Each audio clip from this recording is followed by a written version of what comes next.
Hi, and welcome to a video sermon from First Baptist Church Lloydminster. We're joyful you could be here. We hope you'll be encouraged by the words you hear today and that God will speak to you through this message. If you want more information about First Baptist Church, visit our website at fbclloyd.ca and download our app for Apple, Android, and Windows Phone. Now, here's the latest from First Baptist Church. We hope you enjoy.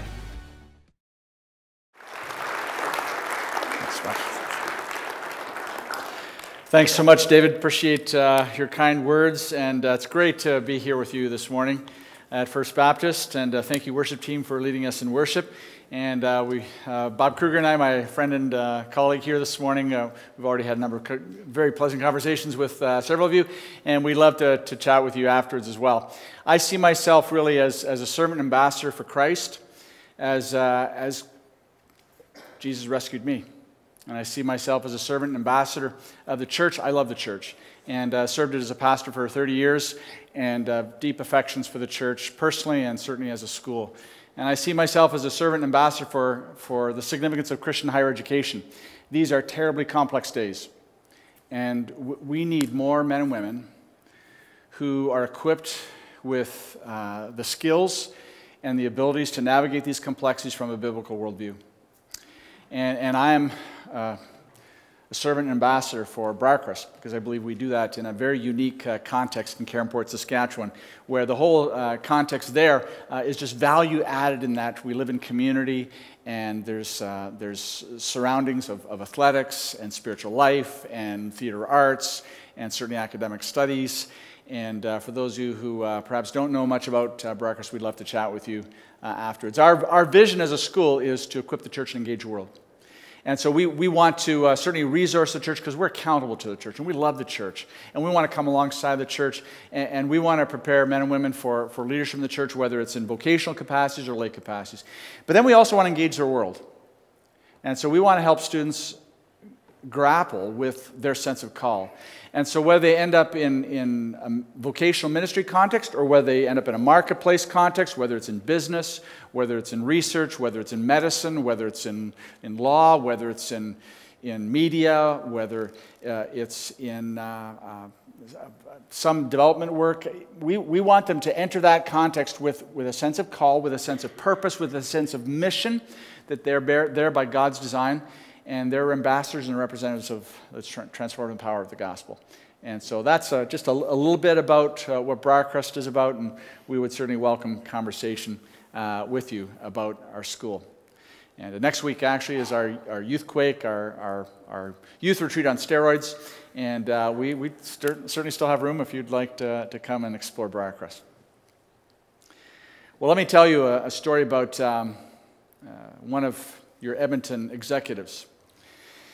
He had just purchased this brand new BMW, and he was so proud of that thing.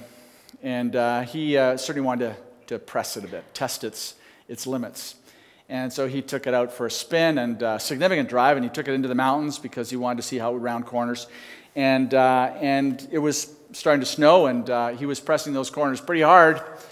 And in one particular corner, whether it was his lack of skill or whether it was the icy conditions, he lost control of the car and was sliding off the road, and could see that he would slide over the embankment, over this deep precipice, leading ultimately to his death.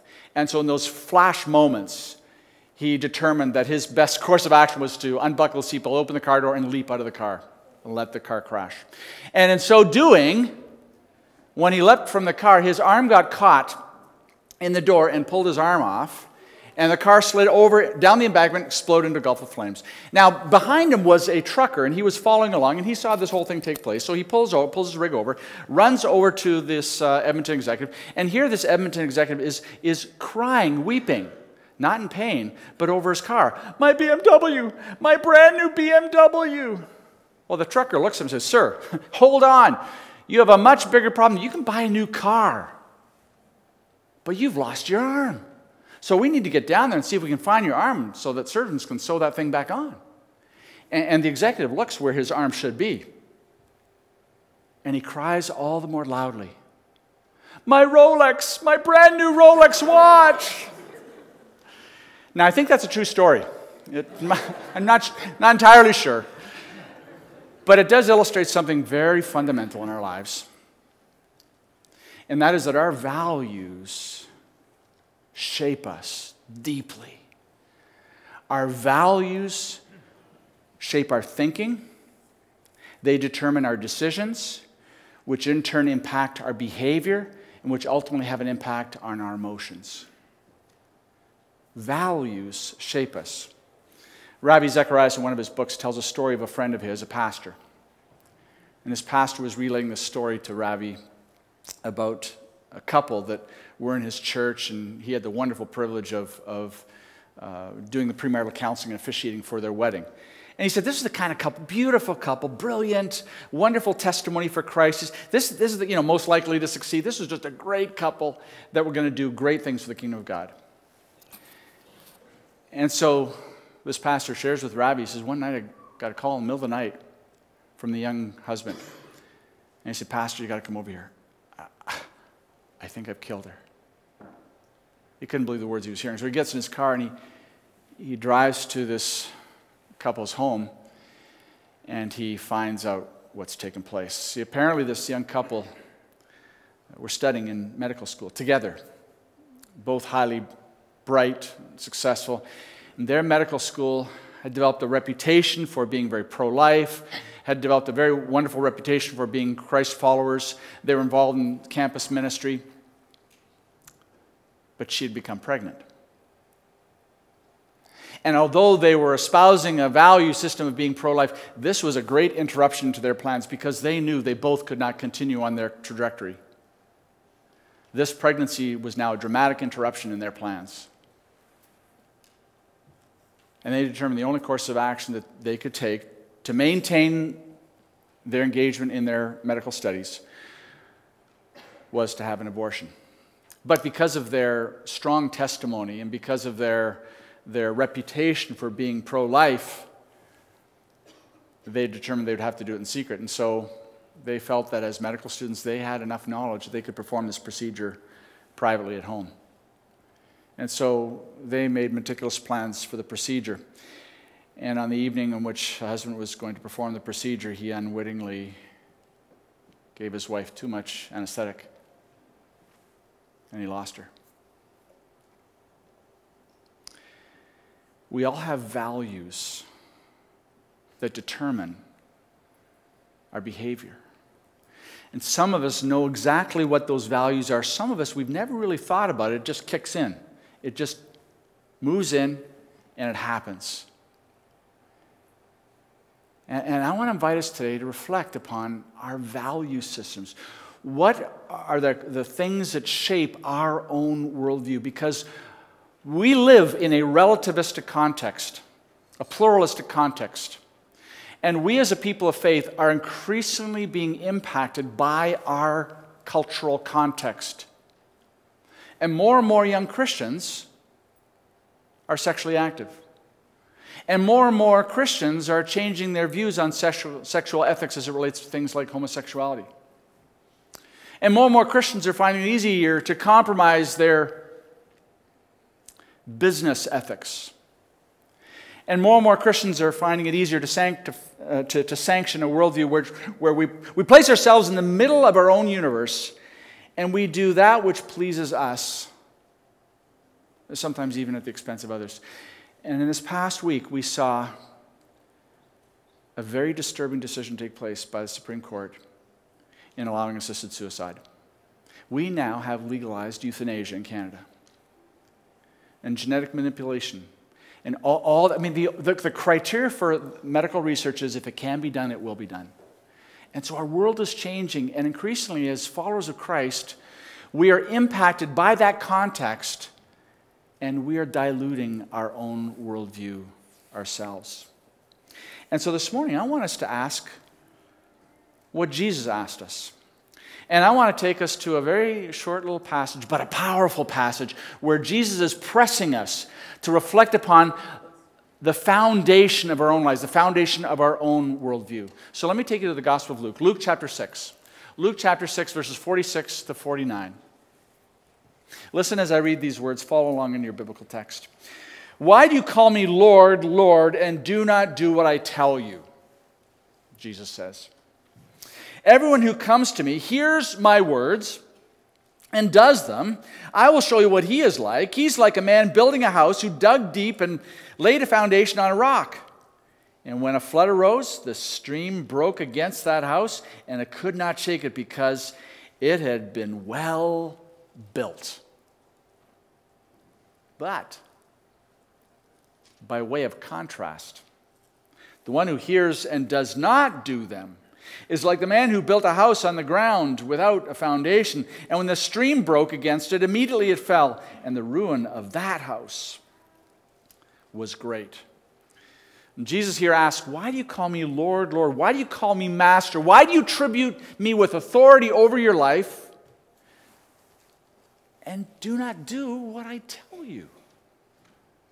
Why this incongruity? Why this hypocrisy? Why this contrast?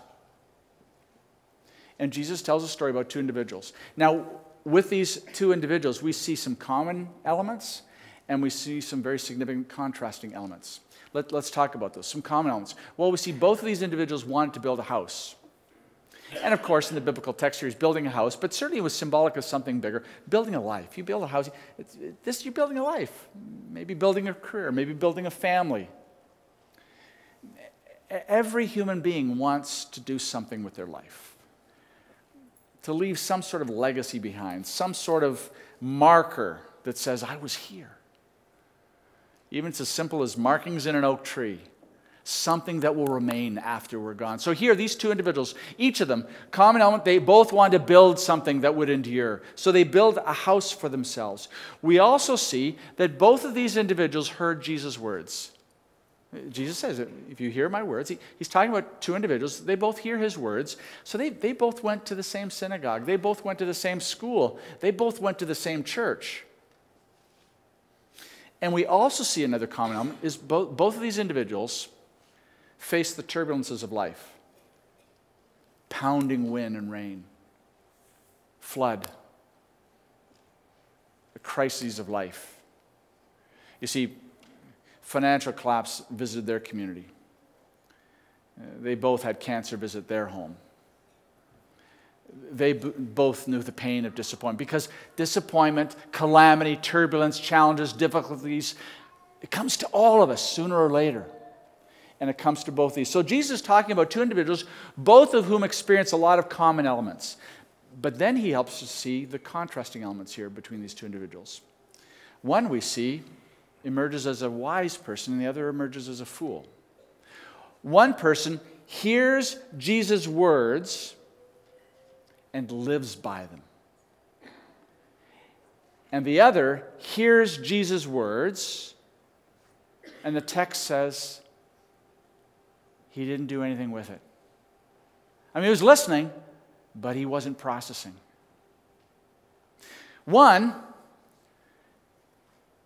digs deep, presumably at the great expense of energy and effort, and likely at the expense of additional cost, digs deep till he finds rock and builds his foundation there. The other one, presumably at not nearly as much expensive time or resources, just builds his house right in the ground, right in the sand, fast. Quick results, and no foundation. And when the storms of life come to the first, the structural integrity of that house and of that foundation allowed that house to endure those pounding rains and those flood waters. But when those same environmental conditions, when those same turbulences of life came to the other, there was no structural integrity. The house imploded. It collapsed. And the ruin of that house, Jesus says, was great. And so here we have this dramatic contrast. And I think there's some really significant lessons that emerge out of this passage for us to understand, because you see, Jesus here certainly was speaking to his hearers. He was speaking to people who were following him, and he certainly wanted them to contrast Jesus' words with the words of the Pharisees, because Jesus was trying to correct false thinking. But the words of Jesus have application for you and I today. Because here in this passage, we read and we learn that difficult times reveal the character of our foundations. That's what difficult times do. None of us welcome them. Because when things are going well, life is good, and we never want to say these words, but when life is going well and things are going good, we really don't need God as much. It's not as if we ignore God or pretend He's not there, but the edge is not there. The deep need is not there because, well, things are going well. And so God allows difficulties and trials to test what's really there. When you have a stress test in your heart, what happens is it's not measuring your heart when you're calm and at peace and at rest. They test your heart under pressure, under stress, under strain. Because it's under stress and under strain that we really see what we're really made of. And so none of us like stressful times. And none of us like the emotional upheaval that stressful times create in us. But they do tell us something about what we're really made of. And certainly that's the case in this story as well as in our own lives. But we also see from this story, don't build your foundation in a crisis. Don't build your house. Don't build your worldview in a time of crisis, because then it's too late. Because now there's turbulence. Now there's stress, and when there's stress, we're not always as clear thinking. Our emotions are at fever pitch, and we're not able to process nearly as well with our critical thinking skills and with objectivity, because now our emotions are at play and we're under the gun. And so certainly we have modeled here for us, lay your foundation in a time of peace. Lay your foundation when you're clear thinking and objective. And that really is why Christian education is so important. You know, when I was walking in your halls here to see children readying themselves for their classes, for Bible study with youth and with young adults, in those early years, not that we shouldn't be always studying about, but developing values and developing a biblical worldview in times of peace, when we're younger, when our life is still full of hope and optimism, and we haven't had to face all the challenges and disappointments that will most surely come to all of us. But it's in those times of peace and those times of calm when we build our worldview. Because when those assaults come, we have to already know how we're going to respond. There has to be a kind of spiritual reflex that just kicks in, because we cannot be as clear thinking under stress. And so build your structure, build your foundation in a time of peace, not a time of crisis. But I think the central thrust of this passage is simply this: build your foundation on the person and the words of Jesus. Jesus said, "Why do you call me Lord, Lord, and not do what I tell you?" Some of you have read In His Steps. And a number of years ago, of course, we all had wristbands, WWJD, and I think that was a wonderfully motivated wave that we went through as we reflected upon the crossroads of our lives and the decisions we make in life, and ask ourselves, what would Jesus do? I think that's a fair question. It's a good question. But here's a better question. What does Jesus say? What would Jesus do? That's a fair question. But what does Jesus say? Because Jesus tells us how to live life. And Jesus tells us how to do it right. And so when Jesus says in John 14:6, "I am the way," the bridge by which human beings come to God, "and I am the truth," I am the very embodiment of objective reality. "And I am the life, the only life by which you will live in God and God will live in you. And no one comes to the Father but through me." And when Jesus says in a couple of chapters later in His prayer for His disciples, He says, "Father, sanctify them by the truth, because your word is truth," in chapter 17, verse 17. Sanctify them, set them apart. Set them apart for nobler purposes by your truth, because your word is truth. What is it that changes our life? What is it that transforms us? It's biblical truth, because what biblical truth does, it changes the way we think. And when we think differently, we make different kinds of choices. And when we make different kinds of choices, we have different kinds of behavior. And when we have different kinds of behavior, we'll have different kinds of emotional responses to life. And transformation begins as we allow biblical truth to change the way we think. And so what Jesus is saying here is you need to build your life. You need to build the foundation of your life. You need to build your worldview. You need to build your values upon what I'm saying, upon biblical truth. Now here's the dilemma we face. You and I, in our cultural context, which is relativistic and pluralistic and humanistic, we have learned to become very competent hypocrites.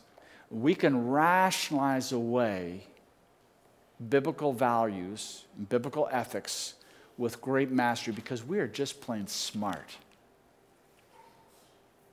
Or at least we think we are. And so if we don't like Jesus' teachings on sexual purity, no, we'll rationalize it. Well, 2,000 years ago, things have changed. Besides, I love her. And and if we don't like Jesus' teaching on money, well, we'll just need to dance around that a little bit. And if we don't like Jesus' teaching on forgiveness, we say, well, you don't understand. This person really hurt me. You haven't been hurt by it, but I've been really hurt by it. And this person, I'm angry and I'm bitter and I have a right to be bitter and I don't have to forgive them because of what they did to me. And you eventually become even vengeful and vindictive. And the bitterness becomes a cancer. And we rationalize away the very teachings of Jesus and we get good at it. And so I want to ask you this morning, what do you believe about truth? What have you built your foundation? I know we exist in a secular context, and we have to know how we're going to defend our faith in the courts of society. But for now, this morning, I want to ask you, what is your value system? What is true? What is truth to you? And let me give you some options for the culture we live in. Because the most pervasive worldview is that absolute truth does not exist. There's no such thing as absolute, fixed, objective truth. In other words, unless I see it, it's not true. It's not true because everything is relativistic because we all see things from a different vantage point, from a different perspective. And so this is the postmodern cry, that there's no such thing as anything that's fixed, absolute, objective, and unchanging. It simply does not exist. Now, this is teased out in many different ways. Many say truth now is determined by the individual. And so a philosopher named Protagoras taught this, that man is the measure of all things. And so we'll say things like, what's true for you is different than what's true for me. And we actually say things like that, or at least as a culture we do. Well, that's not, that may be for you, but I see it differently. And we allow ourselves to be the final determiner of what we think is true. Then others would hold to the belief that truth is determined by the community. Now this is reflected in all kinds of new expressions of tribalism and gangs. So have you ever thought, gangs have their codes of conduct? Biker gangs, various kinds of... Prison has various kinds of codes of behavior. All kinds of groupings, all kinds of homogeneous kind of collectives, these mini tribes, these mini communities, they've got values that define them. And those values make that true for that community. Others would go more largely and say truth is now defined by culture. Where's the whole of culture going? That will be what will define truth for us. And so we look at culture as a larger capacity. Here, mankind is the determiner of truth. And then there are others that would say truth is determined by the situation. Joseph Fletcher taught this. He coined this phrase, situational ethics, and he gave a couple of criteria to us. He said to us, what is the greatest good for the greatest number of people? That will be true. He also gave us the criteria, what's the most loving thing to do? And where he came up with these two criteria, I don't know, but these were his criteria that he would use to define truth. The situation. And again, we may not ascribe to Joseph Fletcher in his entirety, but we function sometimes like this too, where we allow the situation to determine our truth. And so, there may be times when it's okay to lie, and there are times when it's imprudent to lie. And there are times when it's okay to be deceptive, and there are other times when you shouldn't be deceptive. And so it all depends on the situation. Others would say that truth is determined by what brings us... Now, what did I just do? Shut it off. Can you fix this for me? Truth is determined by what brings us pleasure. Epicurus taught this. What brings you pleasure? And Epicurus really laid the foundation for what we later call hedonism. And Epicurus also would lay a foundation for what we'd sometimes see in modern day existentialism, whereby your life's emptiness would be determined by some sort of experience which would breathe meaning into it. But life is determined and gives us truth through an experience, through something that brings us pleasure. And again, we may not word it in these kinds of technical philosophical categories, but that's how we live. If I get a buzz from it, that must be true for me. That's going to be good for me, and that's what's going to shape the values of my life. That's what's going to determine my behavior. Then others would say truth is determined by moderation. Moderation. Aristotle taught this. Aristotle taught that truth is determined by moderation. In other words, just don't go to any extremes. Now again, we may not cite, I embrace an Aristotelian value system. But here's what we do say. This is very popular today. We say things like, boys will be boys, and girls just want to have fun, right? What are we saying there? Well, we're saying, you know what? Don't expect perfection. I mean, let them let their hair down. Let them, they have to be a little bit crazy. Just don't be too crazy. Don't go too wild, but you can be a little bit wild. We'll be okay. We'll wink at that. And so boys will be boys, and girls just want to have fun. And what we're really saying is moderation. Just don't go too nutso, okay? And then finally, there will be a worldview that says truth is determined by the strong. Truth is determined by the strong. Friedrich Nietzsche taught this. Might is right. And Nietzsche's philosophy was powerfully instrumental in the development of Hitler's approach to Nazi Germany and to the superiority of the Aryan race, built on humanistic evolutionary principles that the strongest will survive and might is right. And while none of us would ascribe to Nietzsche's philosophy or to Hitler's worldview, but some of you in this room have very strong personalities. And some of you in this room are physically strong, a little bit intimidating. And some of you in this room have positions of power and authority. Maybe it's an actual position at work. Maybe it's because of your family connection. And you know it.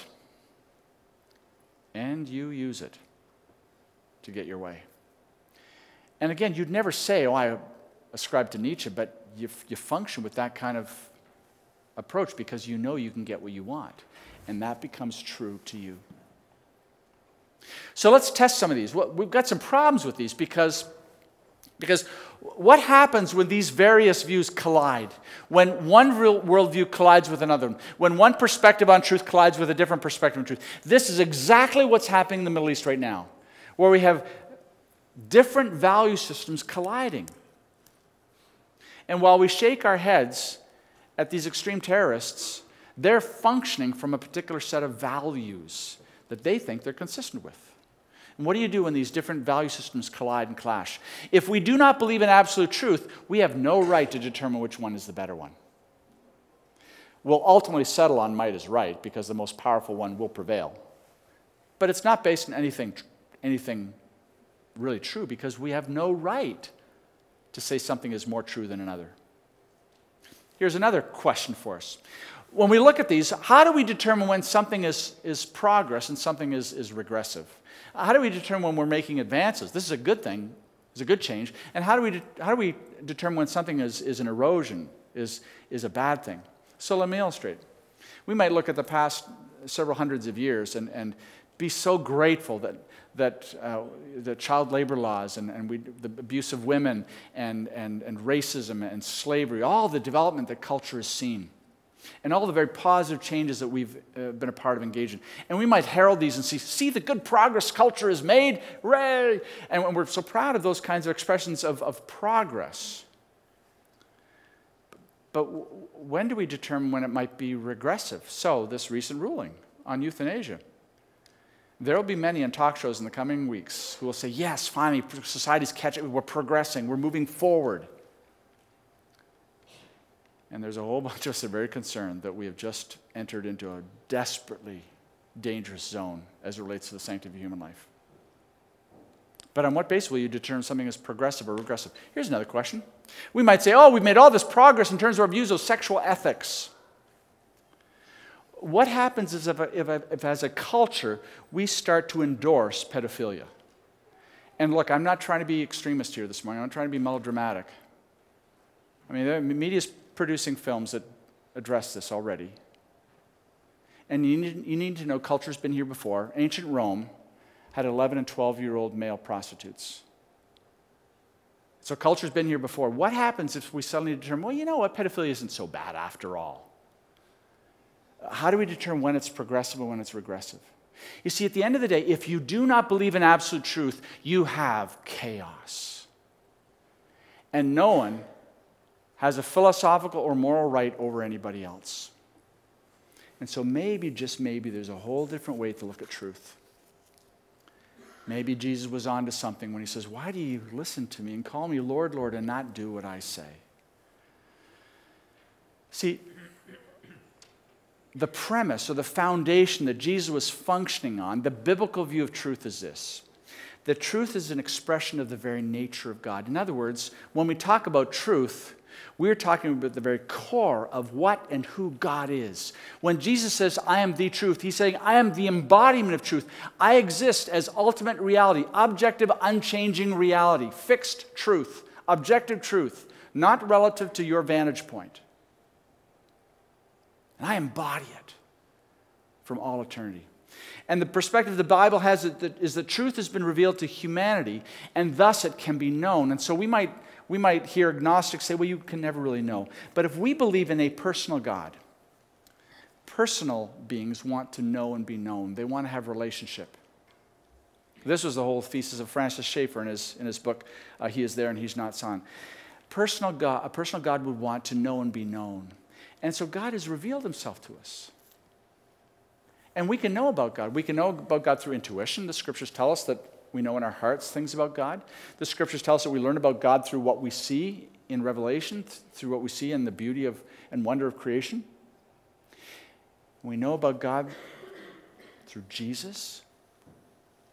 And we know about God through the prophets and through authors who were inspired by the Holy Spirit to write these promptings down, these truths down in a book that we call the Bible, where God has revealed himself to us so that we can know him, the one true God, truthfully. We may not be able to know God comprehensively because we're limited, but what we do know, we can still know truly. And the premise, of course, of the Bible is that truth is given for our benefit. You ever thought about that? The truth is for our good. Truth is for our benefit. Jesus said, you'll know the truth, and the truth will what? Set you free. It's for our good. So I have an assignment for you. I have a homework assignment. Sometime this week, I want you to go to Exodus chapter 20, and I want you to reread the 10 Commandments, and I want you to ask yourself with each commandment, why is this good for me? Why would this be good for my family? Why would this be good for society? Because sometimes we look at the commandments of God and we think, I wonder why God did that. It seems rather arbitrary. Was God just trying to reduce our enjoyment? Was God just trying to force us to follow these commandments? It seems rather, it's not arbitrary. 1 John tells us his commandments are not burdensome. In other words, everything God says are not intended to be heavy weights on us, to weigh us down, but to give us life and liberty. And that's why Jesus said, you'll know the truth, and it's the truth that will set you free from bondage, from mental bondage, from behavioral bondage. Truth. It's for our benefit and for our good. And the Bible tells us that truth is given to human beings who are made in the image of God. We are moral beings. We are not animals. We have been made in the image of God. Law was not given to animals. Moral law was given to people. Moral creatures with this incredible capacity, stewardship, and freedom to choose. And then finally, truth was given in the Bible. truth that transcends history and culture. In other words, what was true 3,000 years ago is true 2,000 years ago, was true 1,000 years ago, is true yesterday, and is still true today, and it will be true tomorrow wherever you live in the face of the earth. That's the nature of absolute truth. And so again, let me ask you, I know we've got to defend our worldview before the public courts of society. And we certainly don't have to be afraid to do that. This book, written over a period of 1,500 years, 40 different authors, incredible unity, complete unity. And sure, we're allowed all kinds of assaults and accusations, but we can go toe-to-toe with all of those philosophical, scientific arguments. But for this morning, I want to ask you about what you believe about truth. And what are you building your life's foundation on? See, the most important thing that I do, it has nothing to do with my role or my position. It has everything to do with what I do the first thing I do when I wake up in the morning. And so as David shared, when I was 11 years old, I dug out a little Gideon New Testament that I'd been given. I started reading it. And I found Jesus. And I made a commitment to myself and to God that I would read that book every day. Now, I'm the first to admit, there's some times I read it and didn't have a clue what I was reading. And there are some seasons of dryness where I read it out of sheer discipline. But far more times than not, I open this book and I say, God, what do you have for me today? And I read the words of Jesus. I read God's word, God's revelation, God's truth given to me so that I might know him for my benefit.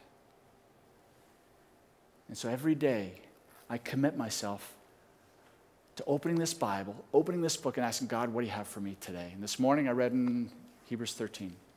And I just work systematically through the New Testament, then through the Old Testament, then through the New Testament, then through the Old Testament. And every year, I just keep reading. And I have my Bible study, and I prepare for classes, and I prepare for chapel, and I have all the... But I have my own time when I just say, God, what do you have for me today? Because this is your truth, your love letter written to me, and it was written to you. And this morning I just want to implore, I want to plead, I want to beg of you. I live in the same world you live. I'm subject to these same temptations that you are. And I'm prone to the same capacity to rationalize and the same capacity to drift that you are. But you and I have got to make sure that we build our foundation on the person and the words of God as he's given to us in his word, for our good, for our benefit, and ultimately for his glory. And so I encourage you today. Maybe it was a discipline you once had and you've kind of taken your foot off the throttle. Determine that you're going to spend time in his word. And you're going to say to God, God, I'm reading your word today. Would you speak to me? Comfort, guide, encourage, correct, whatever you have to do for me today. Change the way I think. So it'll change the decisions I make. So it changes my behavior and changes my emotional worldview. Bring ourselves under that kind of submission. Let me pray for you today. Father in heaven, thank you for your word, which is true. The scriptures say it's alive and active and sharper than any two-edged sword. And Father, I pray that it wouldn't be an abstraction today. I pray that it wouldn't be a dusty old history book. I pray that every one of us here would cherish it as your truth and as your love letter to us. And help us to hold it high in high regard, not just as an espoused value where we say, oh, we're Bible believers, but rather that we cherish it because we personally read it and ruminate on it and reflect on it and allow it to change us. And so, Father, by your Spirit whom you sent and through your word which you've given to us, would you do a work of change in every one of us? We pray in the name of Jesus.